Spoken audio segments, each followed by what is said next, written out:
Good morning, everyone. Let me start with something simple yet powerful.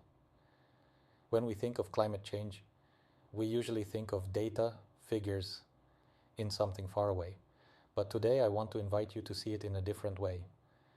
I want us to see it as an educational challenge, because the question is not only what is happening to the planet, the question is, are we training people who are able to understand it and act? My name is Miguel Mendez Diaz, and today I want to share how we try to answer that question by combining mathematics, international collaboration, and a new way of learning. Climate change is not just a scientific problem, it is a social and economic problem, and profoundly human. However, in many classrooms, we continue to teach it as if it were an isolated topic, graphs, formulas, concepts, but disconnected from reality, and therein lies the problem. Because our students are not going to live in a world of exercises. They are going to live in a world of decisions, an interconnected, uncertain world and full of global challenges. So the real question is, how do we transform education to keep up with that world? With this concern, we set ourselves a very clear objective, but also ambitious. We didn't want students to just learn math, and we wanted them to use them to understand the world. And we went a step further. We ask ourselves, what would happen if that learning does not happen in isolation, but in collaboration with people from other countries, other cultures, other ways of thinking? Because understanding climate change is not just a technical challenge, it is a global challenge. This is how this experience was born. A space where students from Mexico and Spain not only coincided, but they worked together. Multicultural teams, virtual collaboration, different contexts, but something very important. It was not a traditional class, it was not about listening, but of interacting.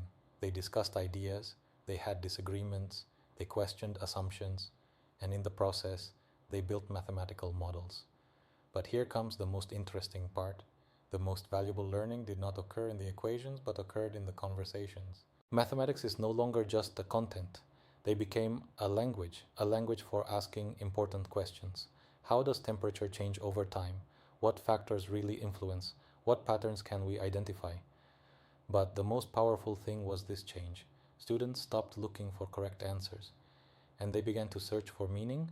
They went from asking, what's the formula? To ask yourself, what does this tell us about the world we live in? And there, it is where true learning happens. The results were very clear. Yes, there were academic improvements, better understanding, greater analytical ability, and better problem-solving skills. But that was not the most important thing. The most important thing was the change in the way of thinking. The students didn't just understand climate change, they began to feel part of the problem and the solution. And when that happens, learning ceases to be academic and it becomes personal. This is where the impact becomes really significant, because students didn't just develop technical skills, they developed human skills. They learned to listen, even when they disagreed, to collaborate with people different from them, to manage uncertainty. And that's not trivial, because the real world doesn't have one-size-fits-all answers. It has perspectives, it has conflicts, and above all, it has complexity. And in that environment, our students began to become more than just students, and they began to become global citizens. What we saw with this type of academic activity was a real transformation in the students. They stopped being passive recipients and became active actors. They participated, questioned, and made proposals. They understood that mathematics is not just an academic tool, but they are a tool to interpret reality and perhaps even to transform it. But above all, they developed something that is not always taught in the classroom, a sense of responsibility to the world.